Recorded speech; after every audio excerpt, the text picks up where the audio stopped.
Corona বাড়ছে, কেন্দ্রীয় সরকার সমস্ত রাজ্যকে চিঠি দিয়ে সতর্ক করলো। করোনার সেই 2020 স্মৃতি আবার ফিরে আসতে চলেছে, নাকি আবার সে সমস্ত নিয়মকানুনের মধ্যে দিয়ে যেতে হবে? এখন এটা নিয়ে জল্পনা হচ্ছে চারিদিকে। 2020 2021-এর স্মৃতি এখনও কারো ম্লান হয়নি। আবার দেখতে দেখতে প্রায় 4-5 বছর পরে আবার ফিরে এলো করোনা ভাইরাস। এবং এই করোনা ভাইরাস অ্যাক্টিভ কেসের সংখ্যা দিনে দিনে বাড়ছে ভারতবর্ষে।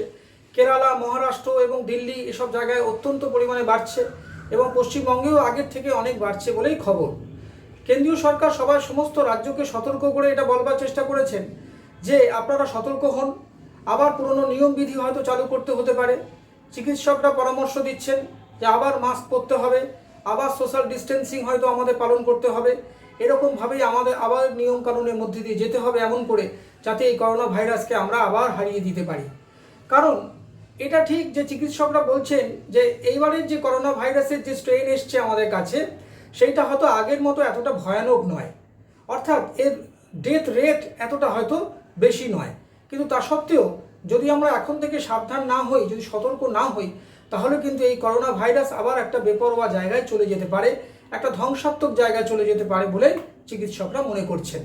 সেই কারণে বিভিন্ন জায়গায় মাস্ক পরা শুরু হয়ে গেছে, পুলিশের তরফ থেকে মাস্ক বিতরণ শুরু হচ্ছে কোনো কোনো জায়গায়।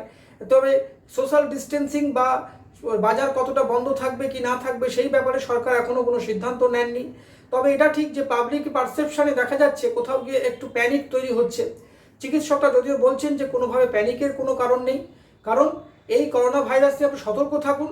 যদি কোনো জ্বর হয়, যদি কারো গা ব্যথা হয়, মাথা ব্যথা হয়, তাহলে কিন্তু সঙ্গে সঙ্গে চিকিৎসকের পরামর্শ নিন, চিকিৎসকের কথা অনুযায়ী কিন্তু ওষুধ খান, নিজে থেকে সেলফ মেডিকেশন করতে যাবেন না। অর্থাৎ একটা প্যারাসিটামল খেয়ে নিলাম, এরকম যেন না হয়। ডাক্তারের পরামর্শ নিয়ে চলুন। প্রথম যদি চলে যাই আমরা ডাক্তারের কাছে, তবে কিন্তু এটা ভয়ানক জায়গায় যাবে না। কিন্তু যদি এরকম হয় যে কেউ যদি বেপরোয়াভাবে এটাকে পুষে রাখে, যদি কোনোভাবে জ্বর বা সর্দি কাশি হলে কোনো রকমের ডাক্তারের পরামর্শ না নেয়, তবে কিন্তু এটা কিন্তু বেপরোয়া জায়গায় চললেও চলতে পারে। সুতরাং সেরকম একটা অবস্থা যাতে না হয়, সেই জন্য আমাদেরকেই সতর্ক থাকতে হবে। কেন্দ্রীয় সরকার, রাজ্য সরকার যৌথভাবেই চেষ্টা করছেন যাতে মানুষের মধ্যে সতর্কতা ফিরে আসে।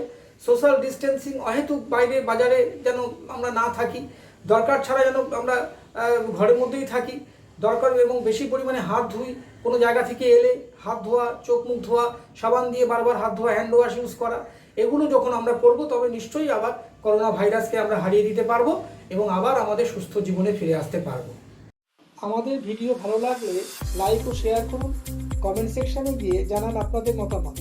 আরও ভিডিও পেতে চ্যানেলকে সাবস্ক্রাইব করুন। প্রতি মুহূর্তে খবরের আপডেট পেতে প্রেস করুন বেল আইকন।